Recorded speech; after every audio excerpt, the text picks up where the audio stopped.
Hey y'all, I'm Kiera. And I'm Ray. And welcome back to Yas Black Black Girl. Girl. For those that are new to us, Yes Black Girl is a digital space and interview series created for Black women by Black women. And stay with us for a while, and we hope to feel you leaving inspired. All right, so in today's episode, we'll be joined by two of our friends to discuss the challenges of dating and how we can all end up in that weird space of dating fatigue, how to recognize when you're feeling burnt out, and just some ways that you can navigate the ups and downs of modern relationships while still prioritizing self care and boundaries. Okay, it's something that so many of us are going through. This is just part one of us doing this topic of this series. So it's going to be a really, really good time. And we hope that everybody leaves with some gems. All right. Let's get into a quick little catch up. Yes, Black Girl. Catch up question of the day. What has been your favorite pop culture moment this year? And for me, it's definitely been Kendrick Lamar stomping on Drake's fucking neck. You know? Yes. Not like us. Yeah. Not like us. It has been a lovely, lovely time. I feel like it's brought all of us so much closer together. Um, yeah, it's been great.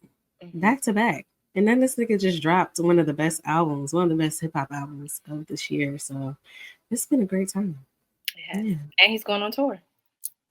And I can't afford it. Same. Fuck that nigga. And them tickets. Y'all probably won't I'll see watch the clips at home, you know. I'm gonna try to find a way to get there, but we will see. Listen, I'm gonna just be there in spirit. I already called it. It's all right. Everybody got me fucked up with these ticket prices. Yes. Would you say that was also your favorite moment? I feel like so much has happened this year. I would say that. I mean, like I've been kind of like in and out with pop culture, so if it wasn't like broadcasted worldwide, I probably didn't know about it. It's probably just slew on by you. Yeah. But I mean, that was one of the biggest ones. So yeah, there's something in my head, but it's not flowing. It's gonna come to you later for sure. So yeah, not like us. If it pops up in my head, I'll mention it.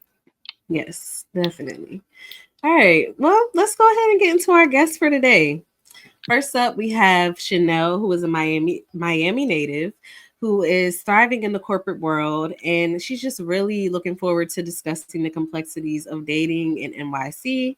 I'm sorry, she's also based in New York now, so we'll be getting that unique perspective. And then we also have Charity, who is a talented model, actress, makeup creator who has garnered attention for her unique style and creativity. She's been featured in top publications and campaigns, including Vogue, Adore Me, Sephora, and Calvin Klein. And currently, she's focused on expanding her brand through new opportunities in both major campaigns and film projects. Okay, period. And her passion for beauty and storytelling continues to drive her success across the fashion and entertainment industries. Let's give a warm YBG welcome to both Charity and Chanel. Yes, my girls.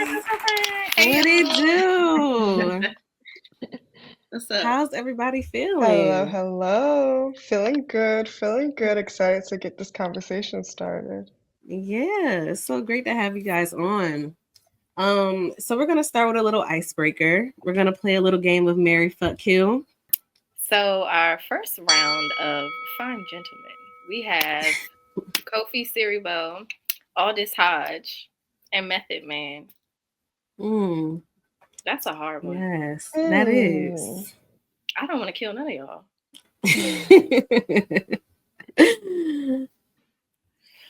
I am going to marry Method Man. I'm going to fuck Kofi, and I might have to kill Alex. I'm so sorry. Oh, so sorry. I think for me, I think I'm gonna kill off Kofi. But let me tell you why. So the first time I heard about Kofi was through dang, what's that show called? I forget. Was it Awkward? No, it was another Queen Sugar. Anyways, Queen Sugar. So that was my perception of him, and then I heard him in the interview, and I was very disappointed. So he got to go. Gotta go. And then and then I think I'll now this is where it gets tricky. I think I'll fuck Method Man but kill off Aldous. I mean, excuse me, but marry Aldous. Okay. Okay, that's solid. Man, this is hard. I might have to kill off Kofi. Yeah. But Aldous and Method Man. Can I just marry both of them? You can't. Can only have one. Charity, like, oh my god! Oh my god! You can have a time with them. You can have a time with them. Okay, I'm gonna have a good time with Aldous, and I'll marry Method Man. Okay.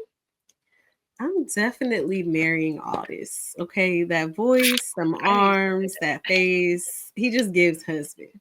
Method Man, he already married, so I'm definitely just gonna fuck him. And I'm gonna have to kill off my man's Kofi. That is a beautiful man. But I feel like personality-wise, outside of him acting, I'm gonna just have to let him go. All right, let's move into round 2. We got Lorenz Tate, Brother to the Night. We got Lucky Day. This one is easy. And we got Trevante Rhodes. Can I go first? Go ahead. Okay. I'm going to kill Lucky Day because he need to pay his child support. He'll be taking care of his kids. His responsibilities as a man. Okay. And I love his music. And he's very talented. Yes. But yeah, unfortunately, he got to go. Lorenz Tate, I would say marry. Because he has longevity. He's been in the industry for a while. And he looks good, obviously. Seasoned. He's seasoned. And who else? Trevante Rhodes. Yeah, I'll fuck him. Yeah. I don't know much of what he's about, so. Other than that, he's fine. Yes. Sometimes that's all you need. I'm going to also fuck Trevante a couple of times, actually. Then when I'm done, I'm gonna settle down and I'm gonna be with Lorenz Tate. We ain't gonna have no kids, but we gonna settle down. And then I'm gonna have to go ahead on and get rid of Lucky because Yeah. I feel like we're in the same vein. Cause Lucky, gotta go.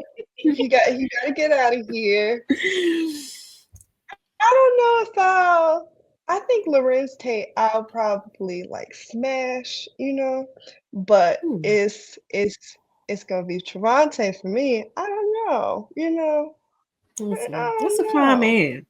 I'm not mad at you. Go and lock that down, girl.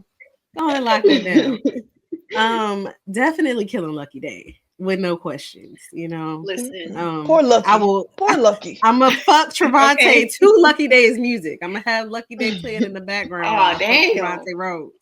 And then of course I'm gonna marry me some Lorenz Tate. Like, man, it's fine as hell. As Ray said, he is a seasoned gentleman. You just can't go wrong with that. Agreed. Lucky is not lucky in this round. I'm so sorry to that man. So sorry. Well, are we? No. He should be sorry. Okay. Yes. So for our third round, we have Tyler Lepley, Michael B. Jordan, and Burna Boy. Who's Tyler? Y'all remember who Tyler Lepley is? From P Valley? I'm Googling him right now. The man that played in P Valley and the light-skinned nigga, the fine ass. His fine ass. Yes. Fine as Tyler hell. Lepley. Who else? Fine as hell. Michael B. Jordan and Burna Boy. Okay. And I know you know Burna Boy. Okay. That's one of your favorites. This one's hard. I feel like I would marry Michael B. Jordan. Cause I just feel like he's just would be a good husband, family man type. Yeah. I'm probably gonna fuck Burna Boy. You killing Tyler? I know, but it's like Africans know how to move in the bed. I'm sorry, honey. Some of them, but I feel like he definitely do. You know, if there's I any feel Nigerian man that could fuck the hell out of you, it's gonna be Burna Boy, for sure. But then on the other hand, it's like Tyler just so. I mean, why they both can't just take a round, and then whoever ain't good is the one I'm gonna kill. That's off. who's dying. Okay. Yeah. Interesting. Yeah. That's the deciding factor. I cannot. I'm definitely with you on marrying Michael B. Jordan. I'm marrying Michael B. Jordan because he does seem like a good little family man. He would take care of you, you know. Tyler Lepley, I'm gonna have to get up on that. I'm gonna have to fuck him. And I'm gonna have to kill my nigga Burna. Only because I feel like Burna just be on bullshit. And yeah, you just gonna fuck him, but it's like you don't even deserve to be up in my space like that. So he is fine as hell though. Like, yeah. I'm not saying I wouldn't, but if it was between him and Tyler, I have to go over there. I feel you. I was gonna say kill Tyler. Because I think I saw a story where who is he with? Where he now? ain't shit. Yes. Miracle Watts. Didn't he leave his family for her? He sure did leave his baby mama and then went and had a baby with her, and they still not married. That's why I would have married him, because he clearly don't want to be married. But he proposed to her though. But are they married yet? Just dragging her along. That takes time. And I feel like she forced him. I feel like she forced him into the damn proposal. So I don't know. I just something about him just seem a little shaky on the family front. He just want to fucking have kids. And that's why he got to go. For sure. He got to go. Michael B. Jordan, I would marry him. I'm not super attracted to him, but same. He's not usually in the media for any mess or anything. So and Burna Boy, I'm kind of like with him. I'm not really attracted to him either. So it's crazy. Burna Boy is not. We could kiss. It's like he's not as cute as he used to be. Yeah, I hear y'all. I'll hold hands with him. We could kiss, but that's it. I feel you. Let me tell you something. Let me tell you something about my list. Guess who I'm killing off? You guessed it, corny ass Michael B. Jordan. He could go. I don't know how y'all decide out of all those people to wipe up Michael B. Jordan. He's so corny. Who you wiping up? Okay, so this is on the pretense that we know that it's mutual. The wifing up, it's mutual. And I'm gonna give it to my boy Burna Boy. You marrying him? I think so. Oh. I think so. It'll be a great wedding. You're gonna get shot with all the Tyler. I'm not marrying Tyler. Not with two baby mamas. Never married. No, thank you. No, thank you. So I'm gonna have to give it to my boy Burna Boy. I feel like Michael B. Jordan is I find him handsome, but I just think he's very corny. And I just he is. I just corny. Think about that forever though. I feel like that's safe though. Because he's not gonna be out here playing on you. Corny forever though. Yeah. You want to wake up next to corny, go to sleep. No. Honestly, what I've noticed about him is he really want to settle down and have his forever thing, and I'm willing to rock with that. And once you start loving somebody like they corny, it kind of turns into like funny corny. You know what I mean? It's not like annoying corny.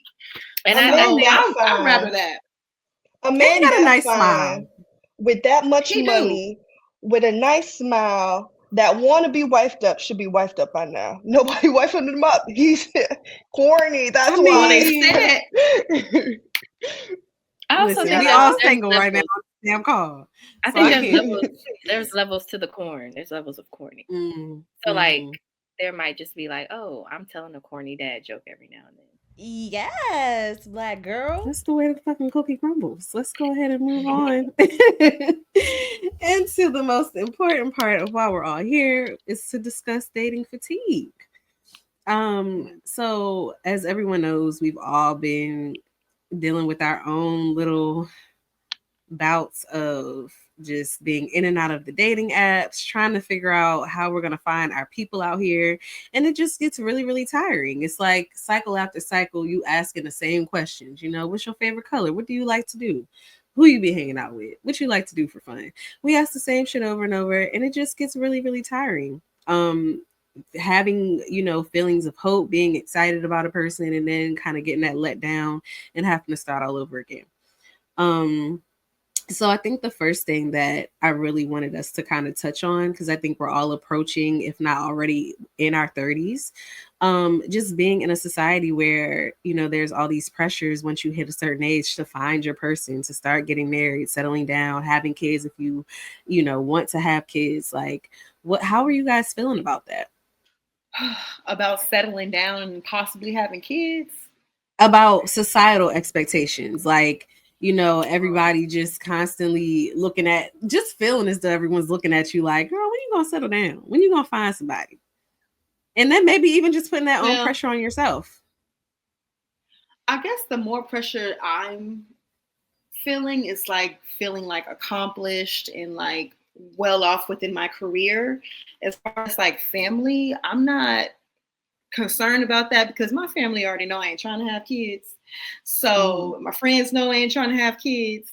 So and those are the only people that I'm really concerned about. I really don't care about, I've definitely met people like guys who have that mindset of like women over a certain age should have kids and all that other nonsense. But I don't know, that stuff like that doesn't affect me. So I'm not really worried or concerned about that. It's more so me worried about like where I'm at career wise, if that makes sense. Everybody else is just everybody else.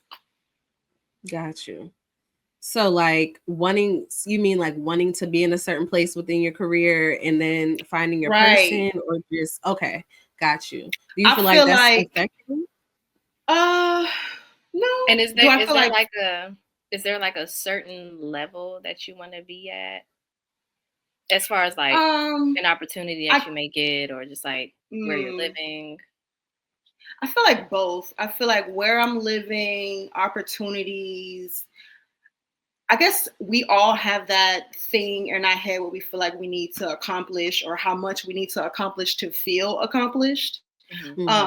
And sometimes we need to give ourselves grace because we've done more than what we did, if we look back on how far we've gone in our life.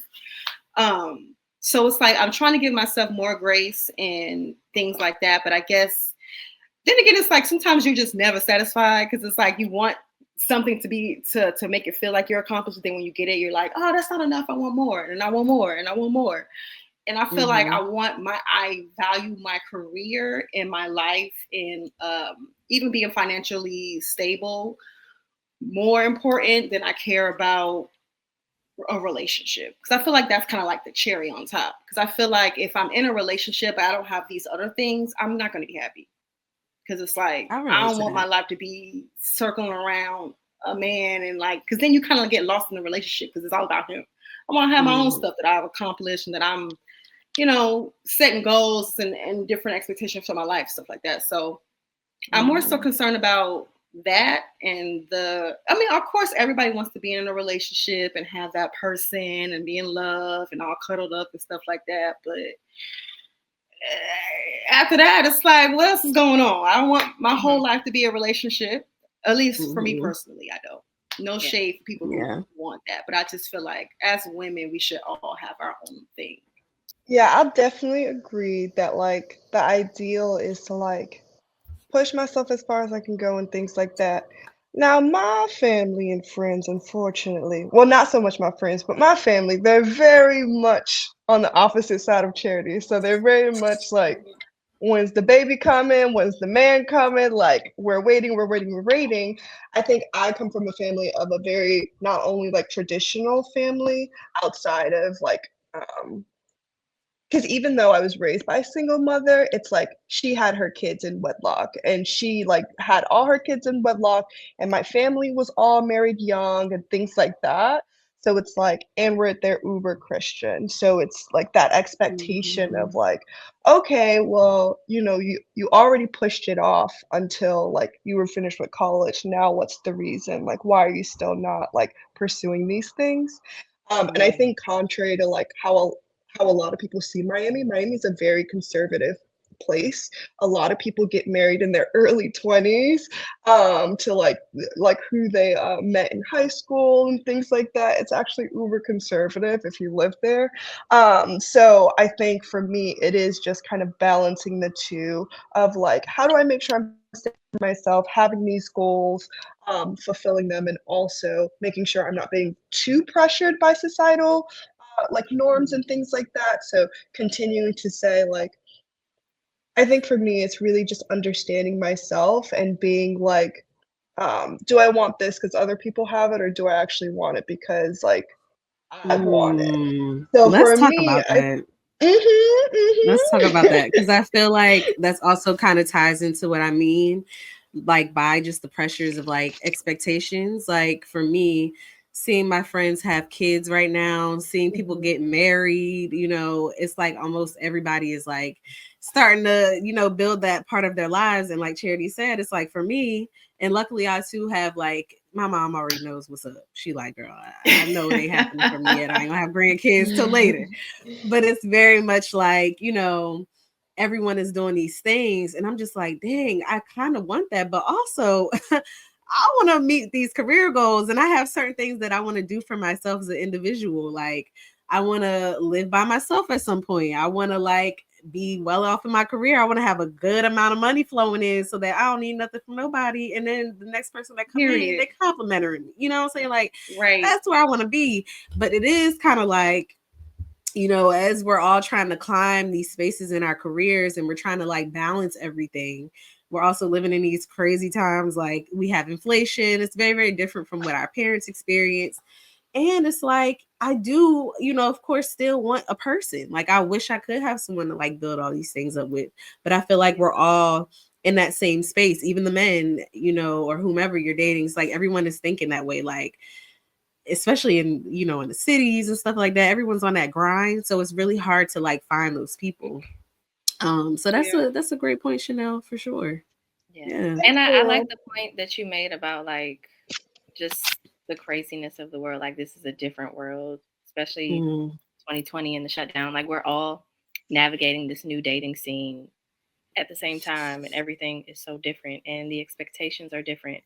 And we have social media and everybody's talking about coffee dates and $200 dates and 50 and ice cream dates and high value, low value, low vibrational, high vibrational. It's just like our parents didn't have any of this. And then, if you don't text back in 2 hours, I'm blocking you. And it's just like, well, yes, niggas was just going to the club and meeting their forever person. Like it's crazy. Yeah, and then we also got people talking about like if you certain men drinking out of a certain glasses is gay and hey. It's like wait a minute, niggas can't even breathe. Do nothing. They can't even have appetizers. Can't enjoy the appetizers. I'm like, well, god damn. Yeah. So it's just too much being put on us. I'm actually jealous of our parents and the times that they came in, because baby, I would already have my spot. I already had everything figured out by then because it was just so different back then. Yeah. Definitely. It's interesting that you bring up like the time and being jealous of our parents, because like I always go back and forth on it, because it's like I know for like my parents' generation, like they didn't have like dating apps and stuff. So it was like only your immediate circle, who you work with, who you live by, like your choices were more limited. So you did have to like kind of mold yourself a little more and maybe like, I don't want to say force connections, because I think there are people that work really well together. So, but I think now we have so much choice, for better and for worse.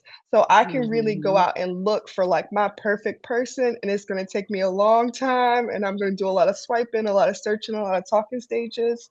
Or I could also adhere to like, oh, just my immediate circles, which might not give me that like who I think my perfect person may be, but it will let me reach the next stages. So I always go back and forth whether I think their time was better or our time was better. I think we just have so many choices, for better and for worse. I think that's a huge difference in our dating game. I also think another part of it too is because we have access to so much. It's like having that choice is definitely a major factor. But we also know so much more now. Like we're setting certain boundaries that our parents were not setting. You know, when we not saying that we don't go through and fall for the dumb shit, because we've all been there. But it's like There's some once we fools. learn it, we done all been some food. But we be like, I just feel like we learn lessons a little bit differently now, and we have access to like mental health resources, and like we really do prioritize ourselves a little bit more, which can be both a good and a bad thing as well. Because it's like, yes, prioritize yourself, but sometimes I think we get to a point where some of us are so focused on self that we're not able to like look outside. But our parents, they had it. Them niggas was going through it, and then they was staying together or they was staying away. It's like either you was, you know, burnt from love and you never went back, or you just stuck it out. And it's just like, damn, you know, it's really it's a toss up. Just gonna talk about like about how much access we have to just people like scrolling on apps. Tale tweeted something. I'm reading it right now. He said, "I need another Twitter detox. I'm seeing like 15 bad joints in the span of 15 minutes. That's a baddie per minute, 1 BPM. It's crazy to me." And then he follows up, "Men used to see like 40 baddies in their lifetime. Now we see 40 on a bad day online. The human brain was not made to comprehend this many bad joints in a sitting." That's a word. And I think that adds, I know that adds to people wanting to just be not more slow, but because we have more options, it takes longer for people to commit. Yeah, because it's like instead of really figuring out if you like a person and really getting to know one another, it's like as soon as somebody says something that's, I'm gonna go over here then. Let me see what they talking about. They say you want to fuck, and it's like this person ain't trying to fuck. Well, I'm gonna go over here where they trying to fuck, and it's like everybody is just, you know, it's like hot potato. Like you can just find the next bitch, the next nigga, you know, like that, and it is definitely kind of throwing us off a little bit. But let's make a little pivot since we're already kind of talking about it into dating apps versus meeting in real life. Oh gosh. I mean, I feel like, you know, the dating apps, there's definitely some positives, as Chanel's already mentioned. It's like you can kind of just, you know, find your person. I remember me and Tyler were talking about this too. We gotta have him on at some point, but how you can kind of like tailor the dating apps to find specific things, like certain traits that you want, right? If you want them to be a certain height, a certain race, a certain age, a location, everything. It's like you can even do what is it? I think you can do like signs now. It's all kinds of shit you can do on the dating. Really? Signs, yes, age, race. Yep. You name you can it. really make it specific. You might have to pay for it, but right. Yeah. Get the premium versions. But yeah. Like it's so good, but it's also like I don't know, like what happens when we're all out and about. I feel like unless you're like at a party or in a space with like friends, it's kind of hard to meet people out and about. I know for me, I be having these in all the time, listening to music. I don't see nobody. I'm in my own little world. I'm listening to my music. I'm doing what the fuck I gotta do. I hardly every now and then I look up to see a nigga. I might lock eyes, but I'm not just meeting niggas out here in the street, you know. But I want to get y'all's thoughts on that. I have a lot of thoughts. Because I went through a stage of being like, no more dating apps. I'm going to meet someone in real life and I'm going to. So I really put myself out there. I went to more like nighttime events. I worked remotely in coffee shops and things like that. And what I found is that I think, well, not I think. So the people that would approach me, I felt like are the people that also like I wouldn't even entertain on the apps. And what I mean by that is like these are men, like once I saw someone in person, they came up to me, we chatted, I got their number. Their texting style was bad and they wanted like this like instant gratification of like send me pics or like what do you do? What like whatever the little acronym in for what are you doing and things like that. Yeah. And it's like I would have never entertained you on the app. So why would I entertain you now? Even though I appreciate that you come up to me. But I really think that it's like the apps make it so easy for us to, like we were saying before, get that instant gratification. Because if I match with you, if I like you and you don't like me, it's fine. I can just swipe, go on about my day. And I'm sending out so many likes that I don't really feel that personal attack. Versus if I see you and you're attractive to me out in person, I have to go up to you. I have to be vulnerable. Like, and I think all of us fear rejection a little bit, but it's like the apps make it so easy for us now to like not even put ourselves in that space. So we're missing out on a ton of good opportunities to meet people in these social settings where maybe we have this thing alike, whether it's like we're in the same location or we both work remotely or we like the same music and we're at the same party. We're missing those connections because I just feel like men aren't coming up anymore. And I'll be damned if I approach a man, you know? You gotta say it with your chest when you're talking to me, you know? So it's like I just feel like the apps have made it so like we're just so desensitized to like the art of like going up to somebody and flirting, and maybe she doesn't like you, but that's okay because you're trying to like pick up those skills and really get better. Like I don't know, I have a lot of thoughts, but I'll let y'all speak to it as well. I have only been on the apps very briefly, maybe like 2020, 2021. And I was like, I don't like this. I'd rather meet people organically, and nobody like on the app. I wasn't attracted to anybody. It no. And as far as like meeting people on an app and setting up a date, it feels like an interview to me. So most of the people that I've been with, I've met through friends or family or just like at a random party through mutuals. So I'm used to doing that, especially being in the art scene in DC. Like you meet a lot of people, even though everybody knows each other. So it gets a little messy, which is why I kind of stay out of it as well. But yeah, I don't be on the apps. I was on it. I was like, I don't like this. This is weird. This feels like I'm just at a museum, just picking out exhibits and holding whoever I like, or at least who I think I like what they look like. So yeah, no apps for me.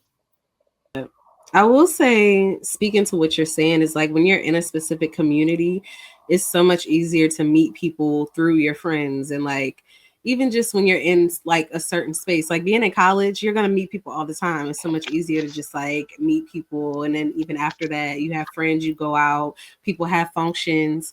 I know for me and Charity, we talk about this all the time, is a lot of our guy friends up here are gay men.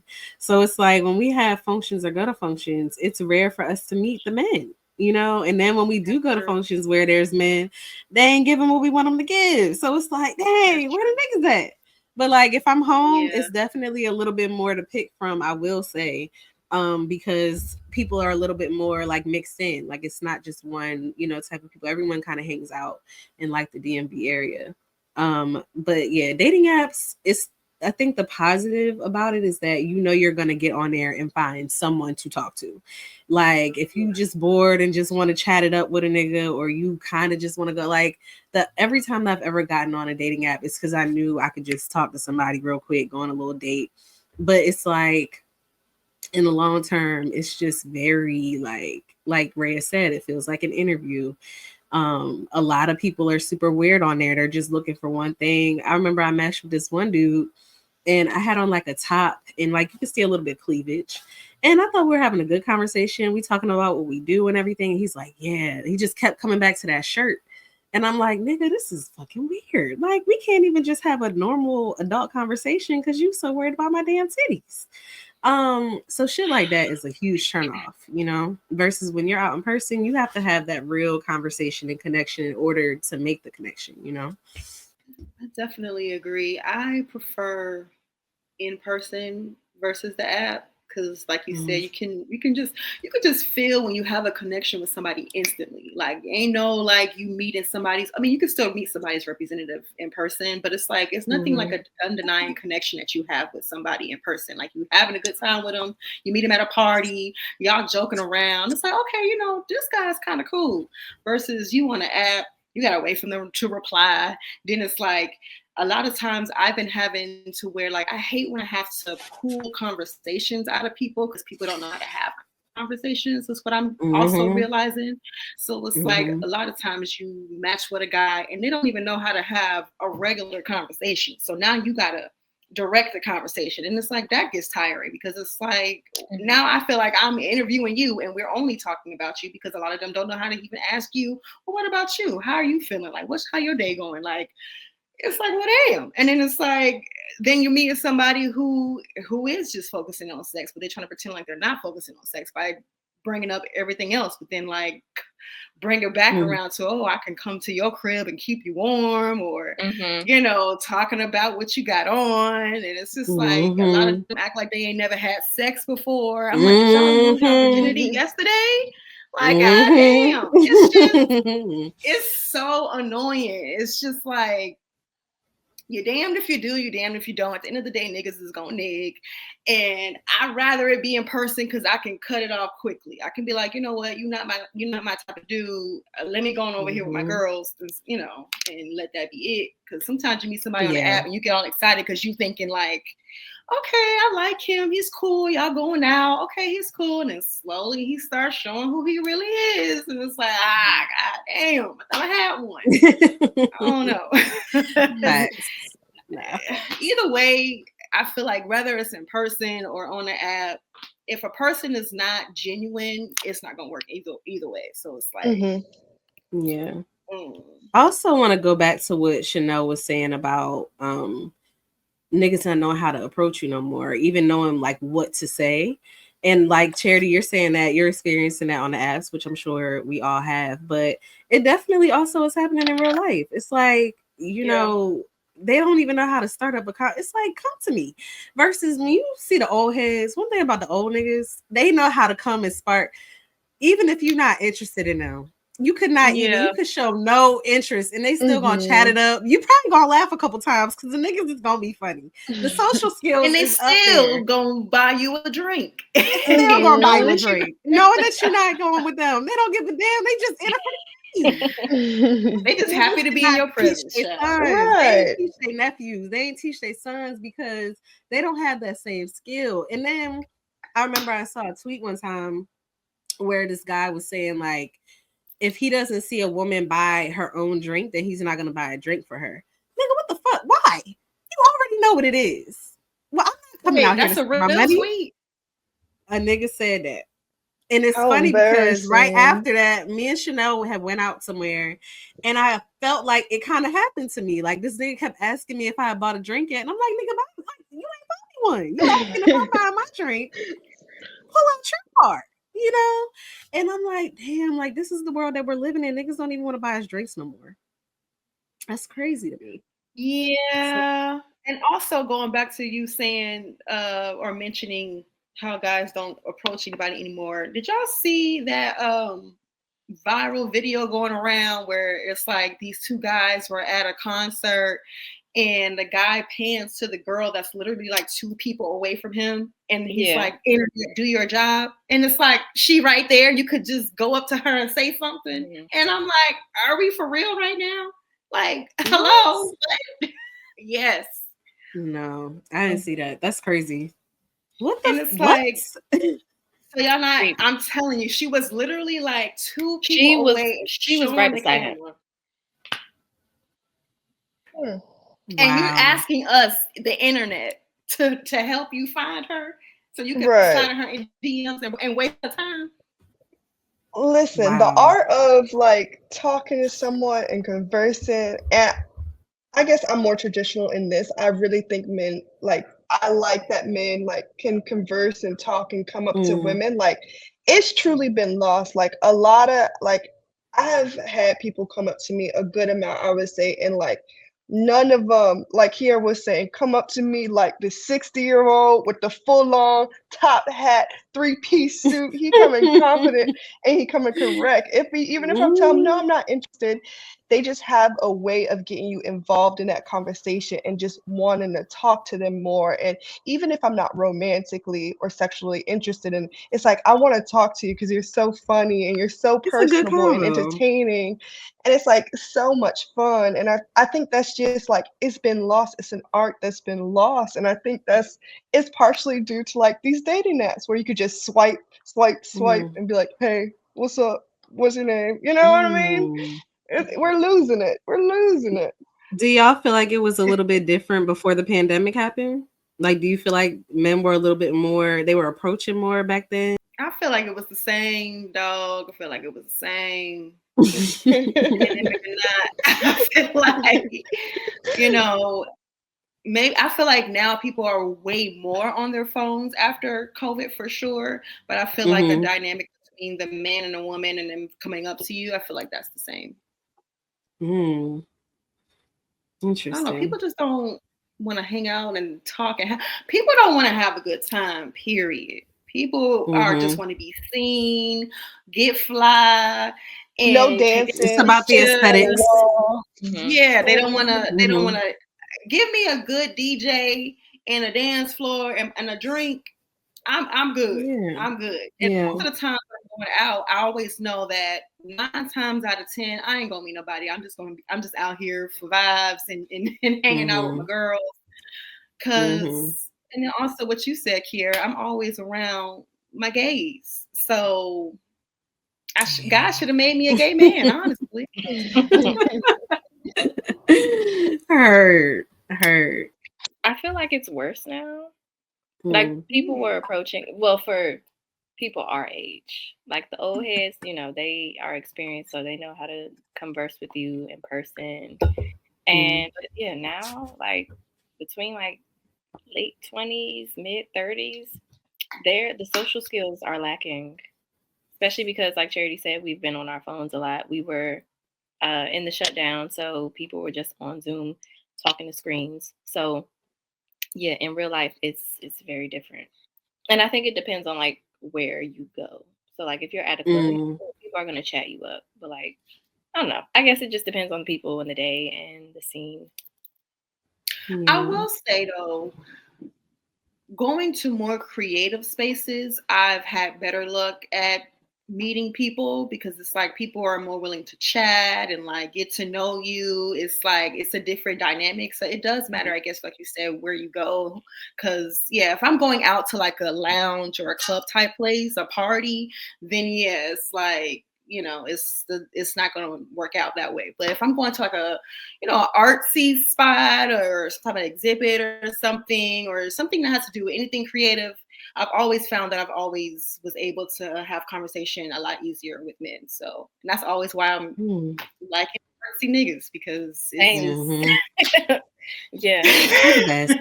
They're the best. They're the best and the worst at the same time. I don't know. Definitely the worst. Heavy on the worst. Okay, but they're a good time. Okay, that's the one thing about them. Good time. They're a good time until they aren't. Yep. Until they're not. Yes. And those are my type. And unfortunately, you know what I mean? It's like, dang, why I can't it's because we're creatives too. So they just get us caught up in their art, and then we're just like, just gone. Right. And then we try to get. Then we try to get with the regular niggas, and then we're bored because they don't understand you. They don't get that you're. I hate this question of like, so what do you do? And then when I explain it, so like, you're just figuring it out. No, nigga, this is what I'm doing. Like that this happened is to my me. Work. That happened to me last night. I met this guy at the Control Chaos show, and I told him he looked familiar because he looked like somebody I knew. He said he is. He went to Dell State and he played football. God.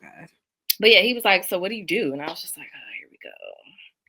So, because he asked my major, so I was like, broadcast and dance. And he was like, well, so what do you do now? And I was like, this? What do you mean? Broadcast and dance. And then I brought up Pilates. And he had on a suit. I was like, why are you at this show in a suit? Because that's a creative space. So that don't even make sense. Okay, are you the lawyer or the creative? What's going on? Like, what's going on for real? He's carrying the business Wednesday with him. I was waiting for Chanel to be like, well, let me speak. Yeah, you know me. With the dissenting opinion always. I felt like the opposite. Like I've been in creative spaces where like I'm chatting up with people. And it's not just guys, it's everyone, just people in general, whether I'm trying to like romantically flirt or not. And it's like, I feel like they're like, what do you do? And I'm like, I'm just a corporate girl, no side hustle, no nothing else. Like, I'm not trying to grind. And then I feel like there's that instant disconnect, because I think to be such a creative, you have to have like that grind and like side hustle. Like, this is my passion. I'm working for it. And I think there is just that disconnect when you meet someone like me, and it's just like, I could pay my bills. So, I'm just here to live. I'm just here to, have a good Like, give me a time. 9 to 5, honey. Listen, clock in, clock out, I'm done, Okay. PTO, I'm out of there. So I just think it is like I guess it depends on like I was saying, like the type of people you're trying to meet, because I felt the opposite as a corporate girl, where I'm like in those creative spaces, I'm like, I'm not clicking with nobody because they like, they're creative and I'm not, which is funny because a lot of my friends are creative, but I don't know why when it comes to men creatives and me, we just don't seem to mesh. I don't know what it is. I feel like that's something I've heard amongst the corporate girls a lot, though. Like, y'all do be having the creative friends, like the girlfriends, but when it comes to the niggas, y'all like, nah, nigga. Where's your job? You can't still be trying to pursue this at this age. Figure it out. What's up? Right. Like, y'all just don't be with it. But okay. I mean, I feel like that's valid again. It's like everyone has their different experiences. And we're all coming from different backgrounds. So we're, seeing different things. My last thing on the I guess the dating apps versus real life, and just the whole like being able to just be social. I feel like I'm hearing it a lot on the girl side that, the men don't know how to talk to us and approach us. Why do y'all think we are upholding the mantle? Like, why are we so sociable? Is it because we're doing it with our girlfriends all the time? Like, what is it? Like, why are we able to still keep up these conversations? Y'all don't think that's a little odd? Or is it maybe not everybody? Maybe it's some girls too that are also struggling with being able to talk. I have heard that. I have heard that there are some girls who are boring and just rely, like they make their looks their whole personality to where they ain't got no type of nothing going on after that. So I don't know. I mean, women naturally, we some yappers. We like to yap. I don't know. We like to just talk in general. So I will say, me personally, even though I do like to talk, I talk more so with my friends a lot. So it's like I do like a guy who talks more than I do. I found that out with me just dating, that I like a yapper as well. Because it's like sometimes I want to talk. I'm always talking. Sometimes I want you to lead it and let me dive in. You know what I mean? So I don't know. Maybe. I like a good balance. I need us both to be yapping together. Like, I'm saying a little something and then you flying back. Like, let's keep it going.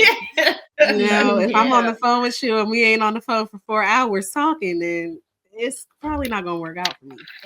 4 hours? You got a good 45 minutes with me. I got to go. When you got a good yapper, like when you're having a good ass conversation, by the time we get to the conspiracy theories and the aliens and we talking about all kinds, that's my person. We locked in. I've been on the phone for a very long time. I love with friends and with my niggas. You know? Hell, me and Ray will be on the phone for Chanel's hours. like, you got everybody's not a phone person. Yeah, you got a good 20 minutes. In person, that's different. I feel like that's different. In person, I could talk to people for hours, but on the phone, once I see that 30-minute pop up, I'm gonna start hitting you with the silent treatment. If you don't get it after 45, I'm gonna say, all right, now I gotta go. And I'm gonna just slowly hang up the phone. Because what are we talking about? Pull up on me. Why do you want to talk on the phone? Pull up on me. Yeah. I'm gonna take it back to the shutdown because this is when we were talking to everybody. I was talking to this one guy. We were on the phone like until like 7 a.m. And we were just talking about everything. It was really great. I'm like, I would love to just have conversations like this with men without them having to always talk about sex or just wanting one thing or just being like, what you doing? And then you have to pull teeth to be in control of the conversation. And I don't like doing that. So it's rare that happens. But go ahead. I have a question. When y'all are talking to people on the phone for extended periods of time, do you feel like that energy is matched when you're in person, or have you had instances when that like doesn't happen? Because for me, If I'm always like, we don't talk on the phone. I'll see you in person. We'll talk in person. Because there's so many nonverbal, cues that I get from speaking. So it's just like, I don't know. For me, it's just like, yeah, I wanted to hear your thoughts on that. Usually if the conversation is long, it's usually long distance. Like this person does not live in this state. Or they live like an hour away, so like short-term long distance. If it's a man or like a potential partner, anybody. For me, if we're having long conversations on the phone, whether we're close by or far apart, usually in person we're also having lengthy conversations.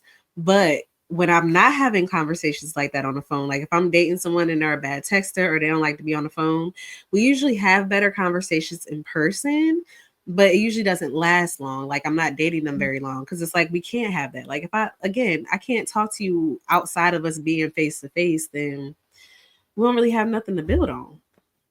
Because we only talking face to face, and it never really feels as easy. Like it might still be a really good conversation, but it's not given I could be talking to them for 4 hours on the phone. Like we probably would run out of shit to talk about and it would be super boring versus it just being like a natural, just us, having that flowing conversation.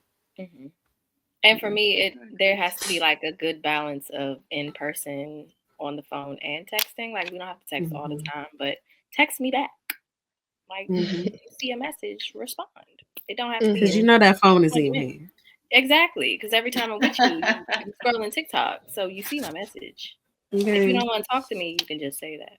Just say it. But most people, I've had those really long conversations, like into the morning. They don't live here. So moving on. I just kind of want to spin it back into the media, right? So like a lot of times I hear people talking about our music and how that's kind of affecting our relationships and our dating. Of course, social media, which I have so many thoughts on, and I'm sure y'all do too. And then I also want to add in dating shows, right? A lot of us watch a lot of reality dating television, and we all be having something to say, right? We be seeing what's going on these shows, but it's like, are we like that too?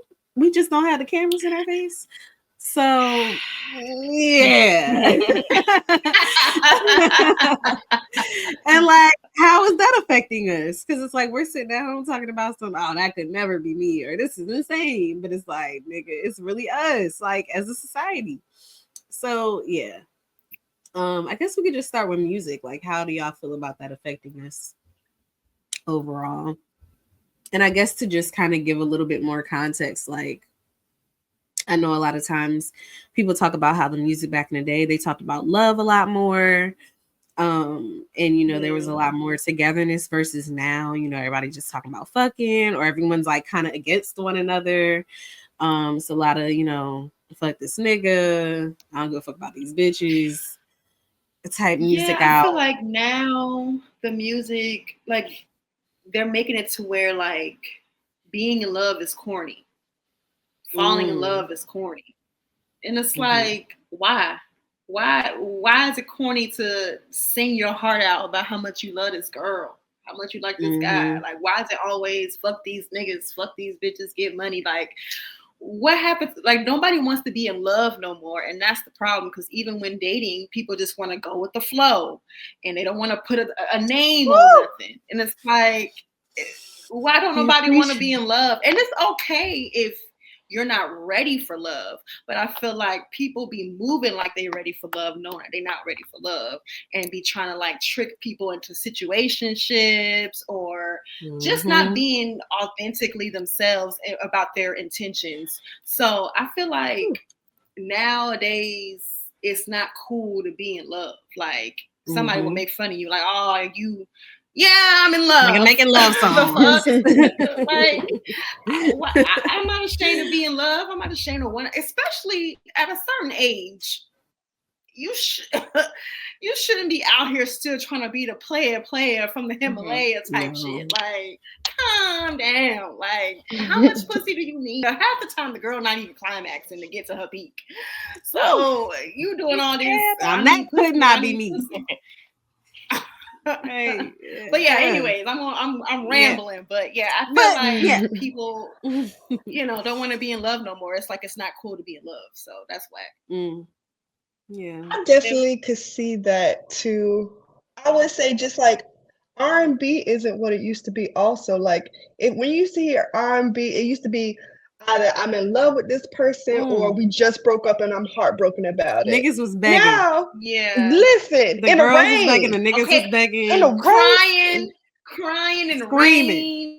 Falsettos, things were happening.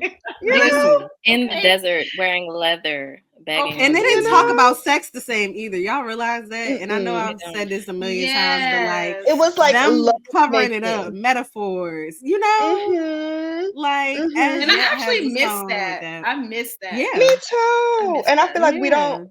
I feel like back then, and I'm talking about like the '90s, because that's when I started really listening to R&B. Like you had the hip hop, which was still about like fuck bitches get money, cash rules, everything's around me, But stuff they like were that. low But you too. also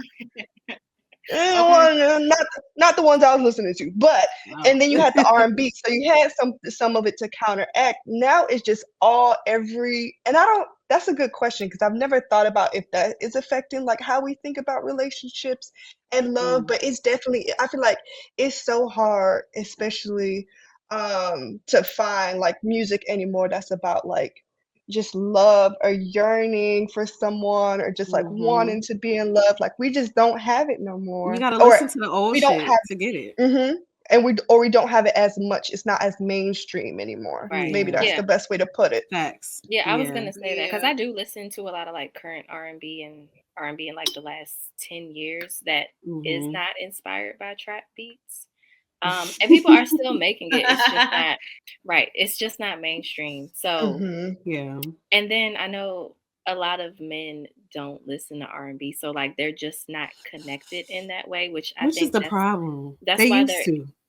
That's why there is a disconnect, and because we don't have like VH1 and TRL and 106 in Park, and they're playing all the music and we're seeing all the videos, it's not in our face. So like you have to go search for it, and they're not doing that because they don't want to. They rather hear fuck bitches get money. Oh, when did that shift happen? Because men used to love R&B, and low key they still, some of them still do. I know they still be listening to like the old school shit, but it is a lot of men who don't. Like I've dated dudes that are like, yeah, I don't really listen to a lot of R&B like that. And I'd be like, what do you listen to? And they listen to like Future, Drake, some Afro beats, and that's Raw wave. That's the and that's depressing. Depressing. I had a nigga that literally got mad at me because I wasn't fucking with Raw Wave. Like he literally was like, "Oh, just listen to this one song," and I listened to it and I wasn't fucking with it. He was like, "You don't know good music," and I'm like, "Nigga, this isn't good. Like, what? I don't like it. I love that for you. You like this depressing ass nigga, great, but like this isn't doing it for me. Like, I don't want to hear this." But yeah, everybody want to be depressed and mad, and just for what? Because who really hurt you like that for you to be carrying on like this? Like, come on, get it together. But even like what Chanel was saying, you said you really didn't hear a lot of hip hop back in the day, but even for me, like the rappers I was listening to, they gave you at least a couple 2-3 songs where they was talking to the girls, making us feel loved, and we don't even get that no more. The niggas just don't give a fuck about us in hip hop no more. It's like, damn, every now and then you'll hear a little something, but yeah, barely. It's like it was a little bit more balanced, I think, and I do think it's affecting us. And then for the girls, as I feel like our response to that is we be listening to a lot of the rap girlies now, and they be City on the girls. same thing. It's like where the bag at, and it's like we all just try to keep up our defense and like, nah, fuck these niggas. And it's like, girl, you want to be in love, like stop. But that's where we're at. And then of course social media. We got Twitter, where everyone's having debates all the damn time. You got Instagram, where people just posting their best versions of themselves. Do y'all be feeling like there's any type of like pressures from that? I know I've definitely dated people who have brought the Twitter conversations into the date, and it's like, this what we doing? Like, are y'all experiencing really like how? Like literally the whole when the ice cream date situation was happening. I've had a couple dudes where I'm talking and they're like, yeah, I just feel like, like what's wrong with it? It's like, why are we talking about this? Like, why is this like we're really taking conversations off of Twitter and having that conversation applied in real life, and that's kind of crazy. I've had those conversations. Like I've had somebody tell me that, oh, you be on Twitter too much because I brought up something, but I'm like, this is happening in real life too. But I've talked about this, whatever topic it was, with friends and with family members way before Twitter. So like, it just happened to be at the same time that people were talking about it on Twitter. But I don't go on Twitter and like, oh, what are we gonna talk about today? I don't Yeah. Yeah. I don't think I had that experience. Me either. It's more so just that bleeding into, because a lot of people will say, oh, well, this is happening only online versus like out in person. They're not having these conversations. Nobody really gives a fuck about it outside of Twitter or outside of Instagram or wherever the platform is. So I guess that's more so my question is like, are you guys experiencing those conversations or those like specific mindsets outside of social media? Or do you think that it's affecting us the Justin LeBoys of the world? One guy make reference of like how everyone on social media is shitting on the black man, and I'm so tired of it, and goddamn, like black women are just up right now. Blah, blah. I'm just like, goddamn, like what's wrong? Whoa, like I think my pet peeve is always like just black men, women, and black women in general always feeling like we got to compete about who got it the worst. It's like, child, we both out here getting shitted on left and right. Like as many times as I've seen black women get shitted on TikTok being brought into conversation when we just trying to live our regular lives, it's just the same amount as I see black men get shitted on. Like we both getting shitted on. I just kind of that's been like my pet peeve. Like anytime I hear a guy bring that up, I instantly get annoyed because it's like I don't want to have this conversation.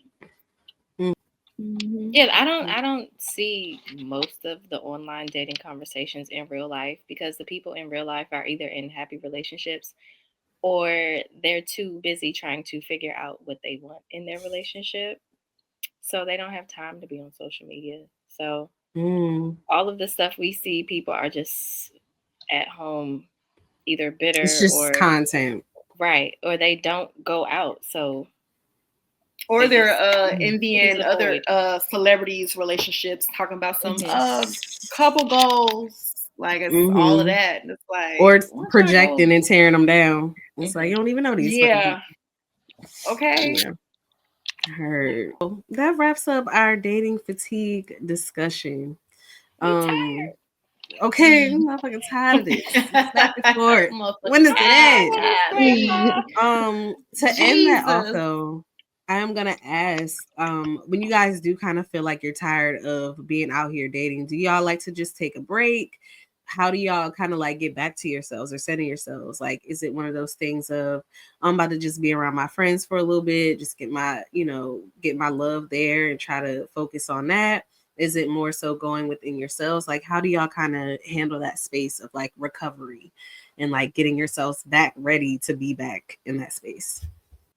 Okay, I think for me, one of the big things I think I try to do when I'm like first dating someone and things like that is not get too wrapped up in that person, or what they like to do or things like that, because then it helps with that recovery. If you guys don't work out, you're still like used to your own routines and things like that. But I think even when that happens, there is like a part of you that's like, oh, I used to see this person, I used to talk to this person and things like that. So I think it is really important to ground yourself in a good friend group. And that doesn't have to be like now all of a sudden you go from single, now you texting your friends 24/7. Because I've had some friends do that to me. And I'm like, girl, it's crazy. But what it is like, what it is like, okay, now it's a chance for me to do what I wanted to go back to doing exactly what I wanted to do. Maybe you wanted to try something that like this person wasn't into, or reconnecting with your friends on a deeper level. So I know for me, I'll reconnect with friends or invest more in like more superficial friendships, and explore those opportunities as well. Not just, or I might like try more different things at work, or really pour myself into things that are beneficial for me, whether it's friendship relationships or working harder or things like that. Really kind of spreading myself out in that ways when I want to take a break and doing the things that I enjoy more. Yeah, I agree. I'm more so like if I'm on apps, I delete all of them. I'm like, all right, I delete all the apps.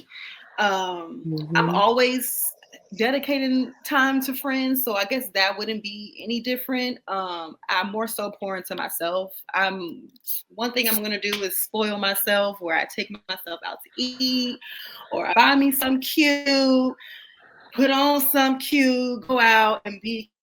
And so mostly just pour into me, honestly. I disconnect and be like, you know what? Let me just stop about out here and think about myself and start loving more on me. And that's pretty much it. It's just all about me. It's Charity's world. Period. Period. Okay. I know that's fucking right. Hey, I love that for y'all. I think both of those are great ways to just handle that space, because it'd be a lot, bro. It's like, dang, I'm tired of this. Let me step back for a minute and just get into me. It's like also too, do y'all ever think like maybe my person ain't in New York? Goddamn, maybe my person is somewhere else and I need to be there with them. Like I be thinking like I don't think my person is in New York sometimes. Actually, a lot of times I be thinking that. I be Well, that's thinking why I that always too. support people Girl. traveling, especially women. I thought you was about to bring up DC again. Girl. Oh, I love me a DMV man. I love me Chanel a DMV swear man. her man is in DC, and I keep trying to tell her they ain't shit there either. He's not. But no, also well, unless you do want somebody like in corporate, because they're all over here, especially DC, Capitol Hill. But even then, they have mess that you don't want to deal with or get into. So he might not be here. I'm sorry. But he might be. I don't know. Well, I'm gonna travel there a couple more times this year, and I'm gonna find out for myself. You know? Okay. Y'all don't know my king. No, but seriously, I really not even just in like the States. I really think more women should travel more, because the way we're treated, like in different spaces, in different cultures, like especially it's really eye opening. I always encourage people to travel. Yeah, I agree with that.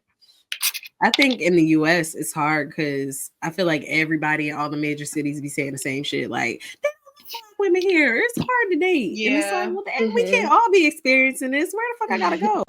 And the motherfucking sticks. Give me like shit. A Mediterranean man. Hell, give me somebody. Okay, they said, not mad at it. They be loving on black women, so I don't mind taking me a little piece of something over there. I might just find me a little Middle Eastern or West African man that's rich, marry them, let them get their citizenship and rack up on the funds, and then find me a little boy on the side. Because at this fucking point, you know, I don't know. I'm tired of waiting. At least let me get a little money out of the situation. Shit. Well, they got some fine Middle Eastern men out here. I don't mind getting one. You know, if they got a little oil business going on in their family, you know, a little something going on, hey, I'll have a couple kids and lock down on that. But, not y'all plotting the whole story on the listen, women in male fields. Women in male fields. You gotta play the game. We love to see it. All right, y'all. So we're gonna move on to the question of the day. The question is, if your partner says that they're not ready for a relationship, but still wants to see you and act like you're together, do you stick around in hopes that they'll commit, or cut it off to protect your peace? Cut it off. Cut it off. Because if you don't cut it off, then you're going to end up in a situationship. Now, let me tell you something. I love me a good little situationship. I'm not going to lie to you.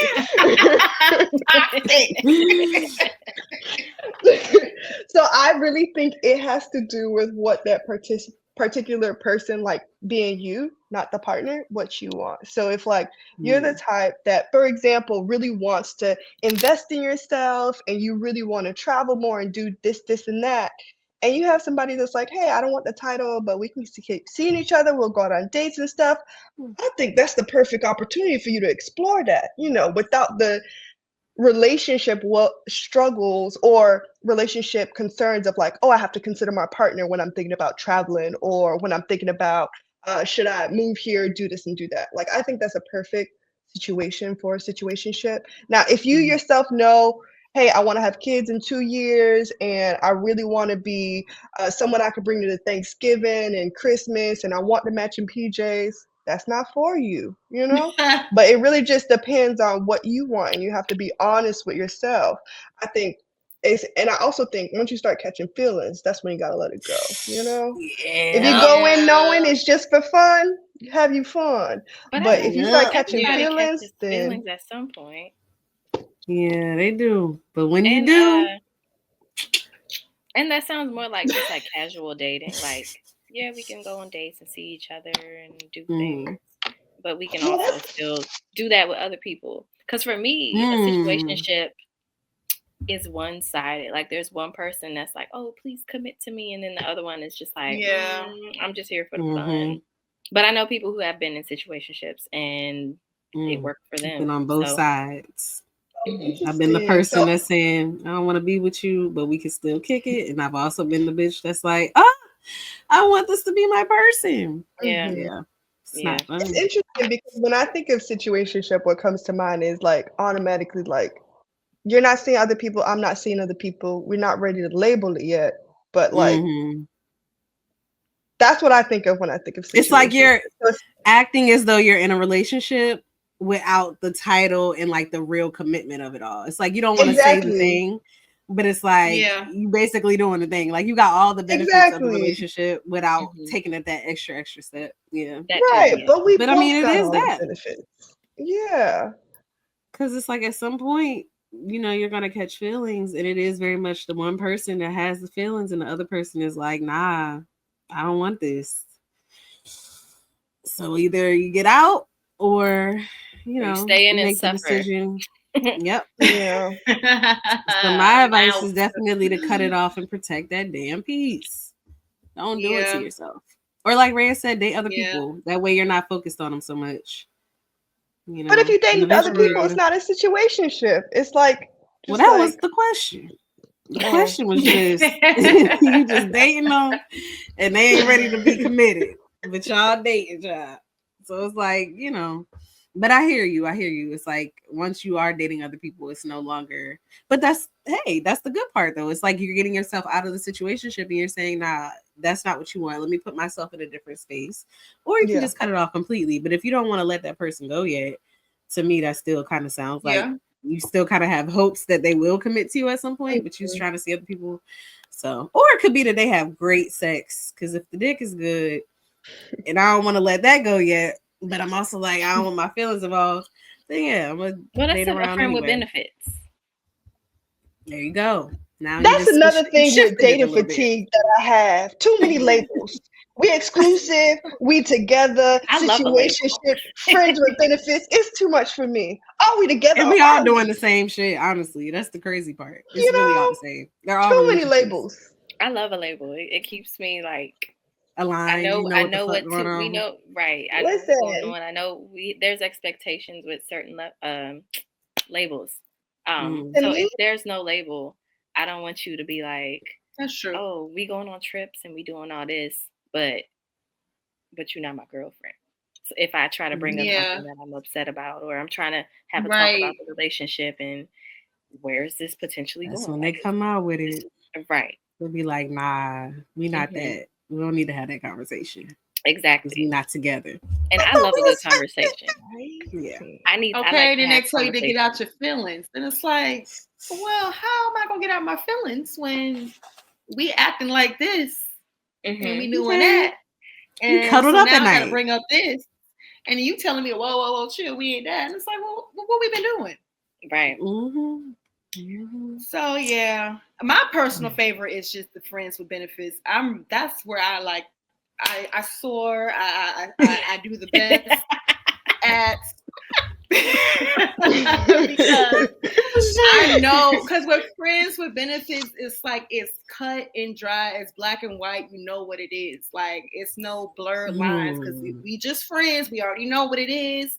You hit me up, I'm hitting you up. We know why we hitting each other up, and then that's it. You know what I mean? It's so that's my favorite relationship. Can't relate. If we fucking, we go together real bad. You're my boyfriend now. We're together. When are we getting the matching PJs? As soon as you hit, you know what I'm saying? What's going on here? Yes, Black Girl. The next segment is called "Who Said That?" Okay. Who said that? Who said that? So this game, we're going to be reading movie quotes, and you guys have to guess which movie they came from. We have 3 of them here. The first one is, and I'm not going to say it the way that she said it. You said you weren't going to hurt anybody. Oh, what, you want me to read it the way they said it? Hey, y'all want me to act? Fine. Said we weren't going to hurt anybody, Frankie. Where'd that come from? Oh shit. Oh man, what's that movie called? Wait, say a little bit more of it. It's Vivica. Oh, wait. It's Vivica saying it. Yeah, it set it off. Yes. Yeah. Vivica is actually Frankie, so I think Jada said that. Oh, just kidding. Yeah. All right, number 2. The family fucked my husband. Soul Food. Mm-hmm. Y'all Okay. Soul Food? I've seen it, but I don't know any of Baby, this holiday Kiara season. This Kiara and Charity Game. This I'm holiday just here season. to watch.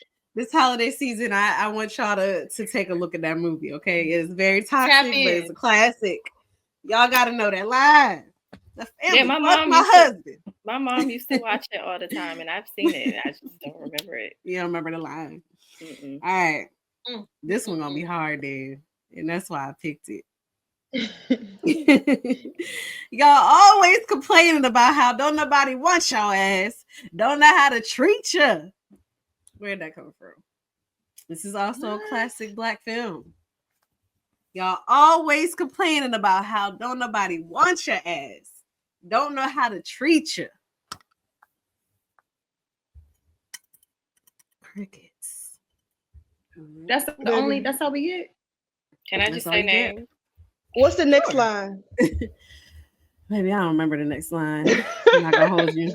That's a wants your ass and don't know how to treat you. Oh, say it again.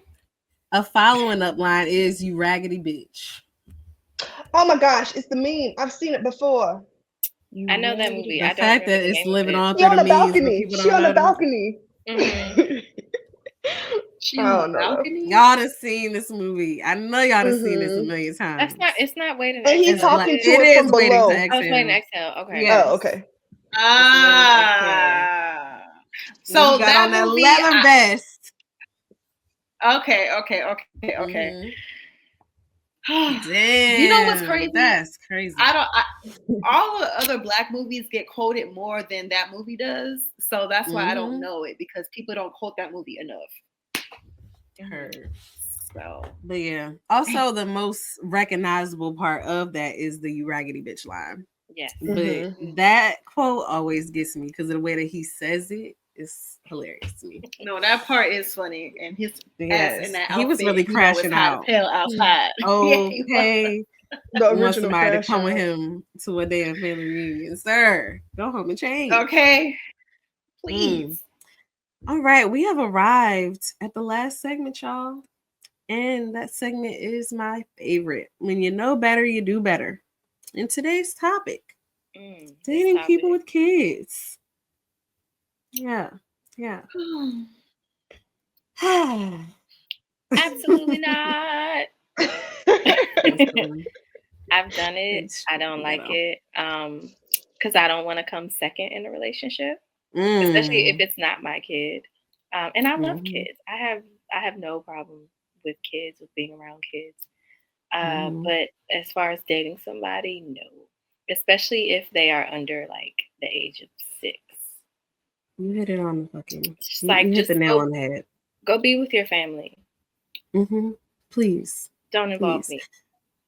It's so messy. It is, because I was telling a story of my close friend's Kier. You saw it. I met this guy at work. He has 8 children. He's 43. Wait. I'm sorry. Hold on. He has 8 children? I said the same girl. thing. Ocho. Yes, that's what I call him. I screamed. I literally screamed when he said that. Because I had asked him. We were just talking. And I had never seen him at work. So the youngest is 2. The oldest is 25. It's the fact that the youngest is 2 for me. And he told me he was looking for a wife. Why you didn't wife up the 2-year-old's mama? That's what be getting me. What about the 7 other kids? Yeah. And he got how many baby mamas?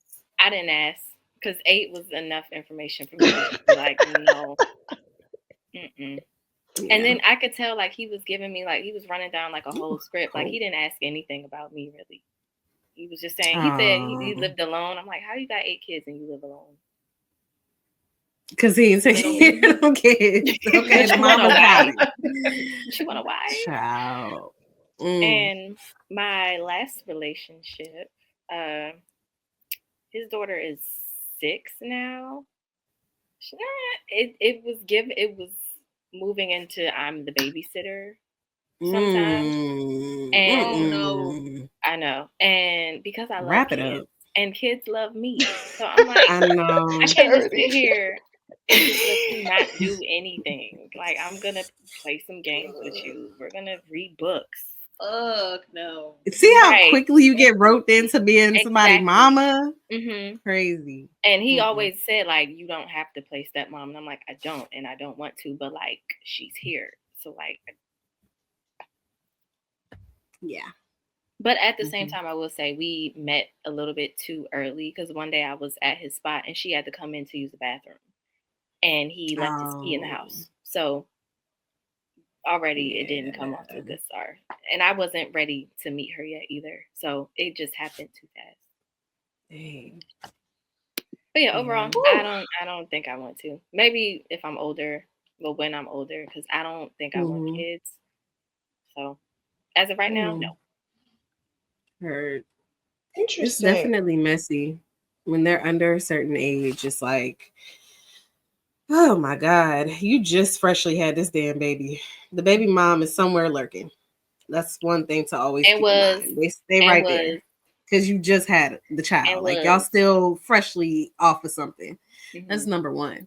When the child's a little bit older and you're around them a lot, like what you just mentioned, I know with me and my ex, that was something that I experienced. And child, I definitely felt like I was becoming another, like a parent. Like, I'm trying to encourage them to sign up for after school programs, and, you know, I'm helping with homework and all kinds of stuff. And I'm like, what the fuck is going on? Also, when you break up, it's so fucking messy because now the child is involved. So now they missing you and you missing them. It's like I ended up liking the little child, the little boy, more than I cared about, you know, my partner. It's like, I don't really give a fuck about you, but I love this baby. And that's crazy. I don't even got no kids of my own. And I'm up here wrapped around worried about somebody else's child. No. Like, that's a problem. Yeah. So I never want to go down that road again. But if they're like older kids and, you know, they done wrapped it up, I might consider it. But also, like you said, I want to be the main person that you're looking at. I want all the attention. I don't got time for you to be having to dip out because you got to go to somebody's dance recital or you got to take somebody to the doctor. Like, I need all the attention on me. So, yeah. But I'm sorry. What was you about to say, Chanel? This may be my own naivete because I've never done it before. But in a world where, like, I am older and somebody who wants kids has already had kids, so the pressure's off me, I think that could actually work. Because it's like, okay, you've already done that, you know, and like you said, Kiara, they're a little bit older, so we're not talking about like a 3-year-old or nothing. You know, they're like older. I don't know, I can see it working for when I'm older, and if I do choose not to have kids, like this guy, he's already had that. He like knows what it's about. He already scratched that itch, and now I'm older, so I don't need to worry about that no more.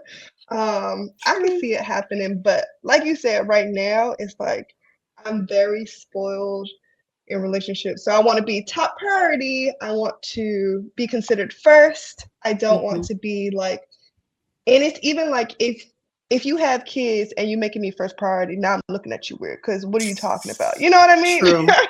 What are you talking about? So it's a lose-lose for you if you have a kid and try to date me right now. But in the instance of once maybe I'm like more settled and more decisive on whether I want kids or not, then I think that could probably work out. But not where I am right now.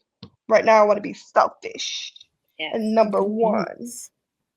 Good points. Good points. I definitely agree. I don't want to date anyone with kids. Don't have no kids.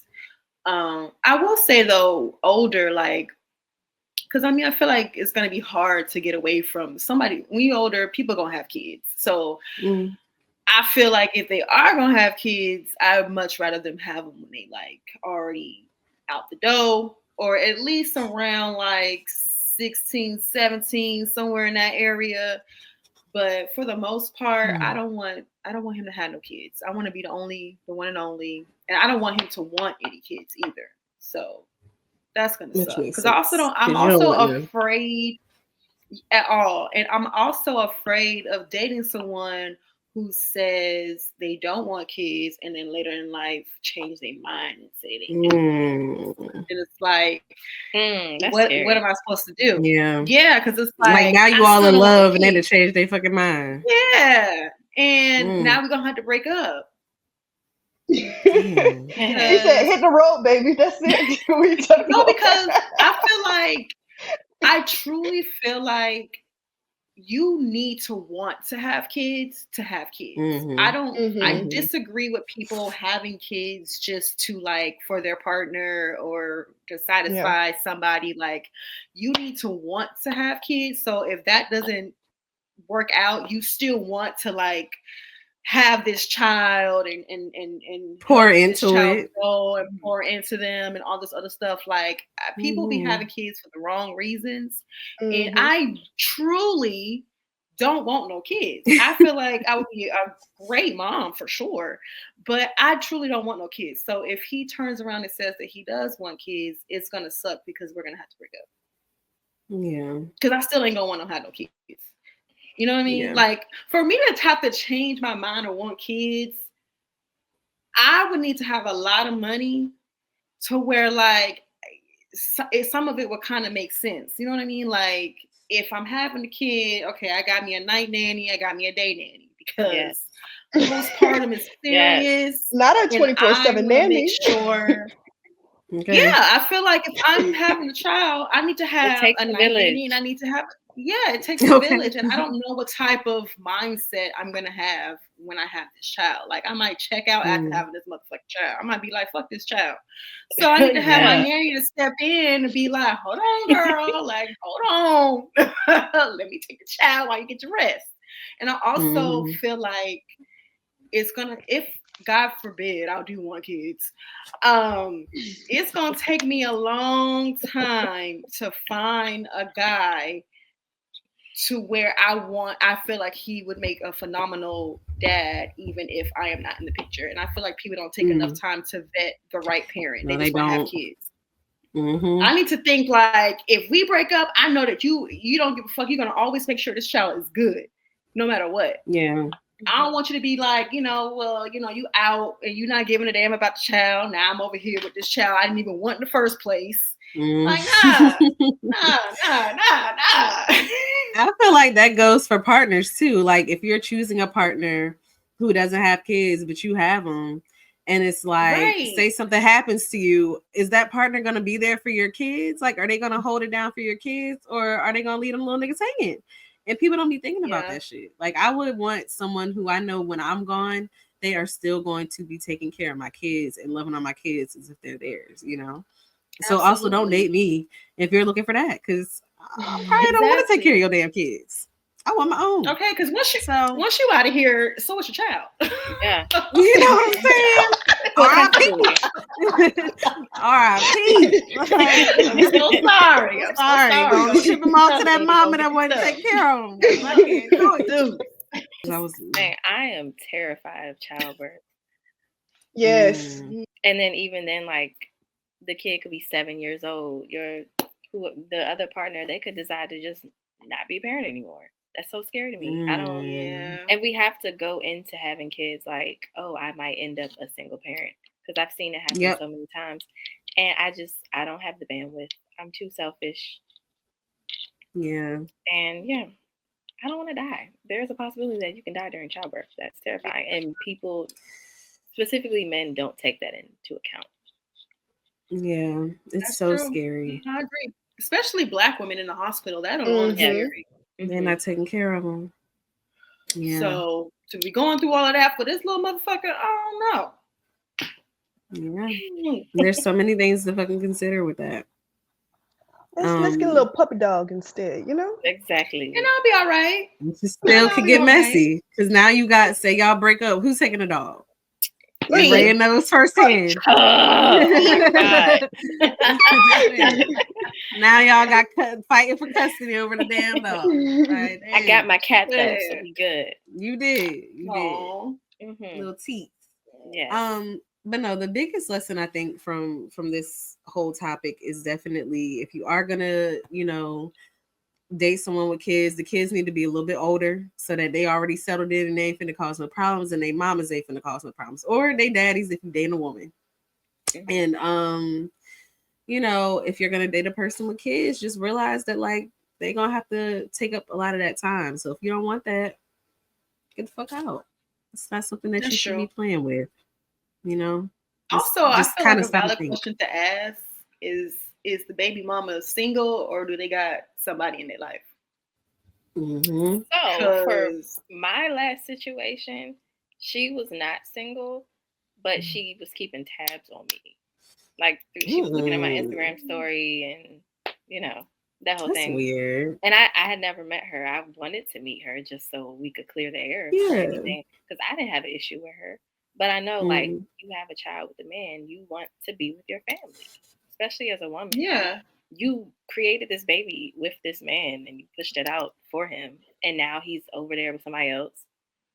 Yeah. I'd be probably creeping too, which is, Nah. So I get why it. am I creeping? Why are you not with me? Yeah. Because that's really, if you're not here, then fuck it. I'm moving on. It's like, no, like, I had this baby, you need to be here. Why did we break up? But that's also people be having kids by the wrong niggas. Y'all broke up because that nigga wasn't shit. And now got a whole child. And he showed you, or she showed you, that they wasn't shit all through the relationship, and you thought having this child was gonna make things right, and it made things worse.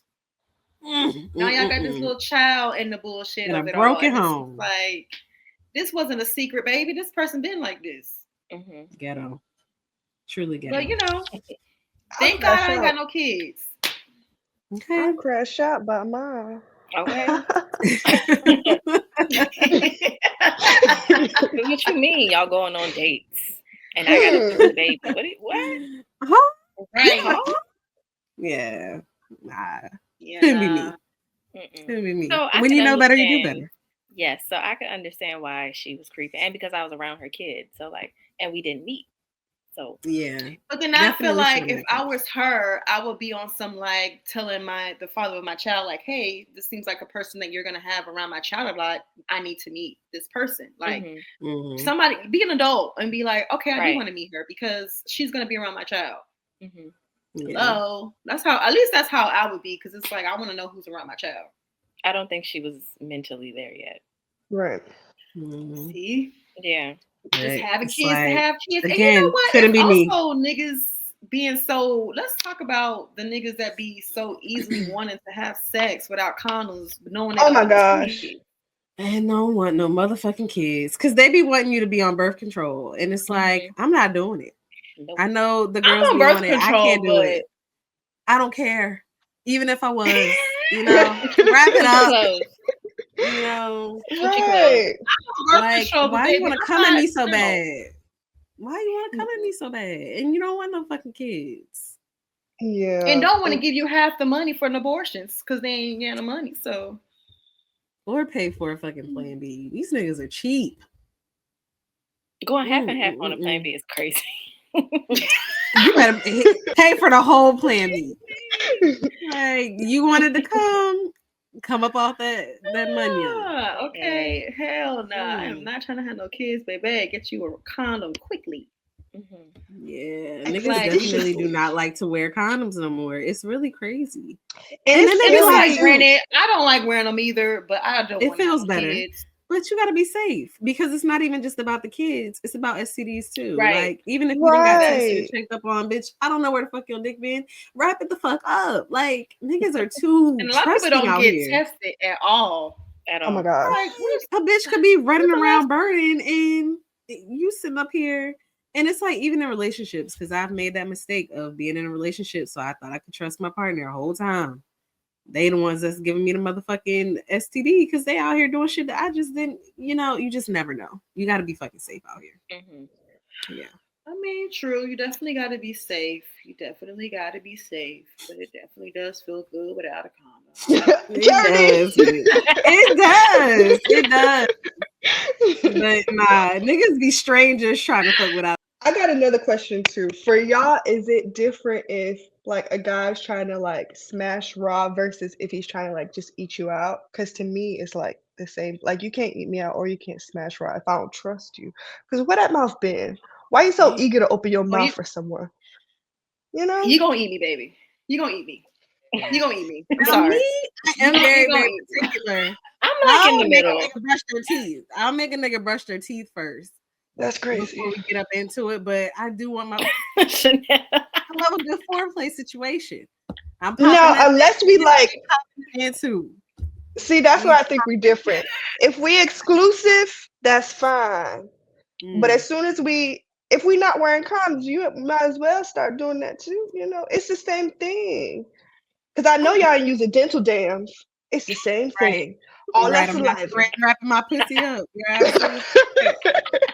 It's the same thing. All that saliva. It's the same thing. And I feel like a lot of people don't talk about that. Like how like y'all can like these people with their mouths be nasty. Nasty. Yeah. Even if Think it's about not it, y'all. Yeah, even if it's not a STD, you can still get BV or yeast infection. Like, we just don't want no pussy problems. We don't want no That's true. Problems. That's it. That's true, but I've definitely been a little more lenient with that. I'm in the middle. I ain't gonna lie. If you want to eat me out, because why would I say no? Well, I don't want a dick tonight. Okay, eat that pussy, right? That's what I want. But hey, we're all just learning and figuring it out. We're just figuring it out. I mean, we're not perfect out here. But you're right. You should be getting tested regularly. You should be wearing all of the contraception and taking care of all the things to protect yourself against STDs, STIs. That's all very, very important. I think that we're not taking it seriously enough. I will say that. And one thing that will happen in life is the universe will give you something to make you take it more serious. So before it even gets to that point, just very true. Take heed. We'll humble you quick. Real quick. So yeah. All right, y'all. That's a motherfucking wrap. Yes. Yay. Thank you, Chanel and Charity, for coming on. This has been a really great conversation. I can't wait to watch and listen to it back. This was a good time. And hopefully things get better for us in the dating world. Yes, Black Girl. All right, y'all. We'll be back again soon. Until then, please subscribe to our audio podcast, Yas Black Girl, on Spotify, Apple Music, or wherever you listen to podcasts. And please rate us and leave us a motherfucking review. Okay, let us know how you're feeling. We can't grow and get better until you let us know what you want from us. Okay. So just leave us a little review. Tell us what you like, what you don't like. We might not care about what you don't like, but let us know anyway. All right? Yes. Run the numbers. We'll skim through it. We'll skim through it. Okay. Support it. Just give us the support. Support. Like, comment, subscribe, share. Tell your mama, tell your friends, tell your uncle, tell your grandma, tell everybody. And follow us on Instagram and TikTok at Yas Black Girl. That's YasBlackGirl. And follow Kiera and I at The Only Raya and Unique Genre on IG. I will spell this TheOnlyRaeya because people be spelling my name wrong. And Unique Genre is UNIQUEGENRE on Instagram and not Twitter. Don't follow Twitter. You don't need to do that. Yeah, it's really a wrap on that one. Information can be found in the show notes. And until next time, later, YBG. See y'all later. Thank you for listening. Yes.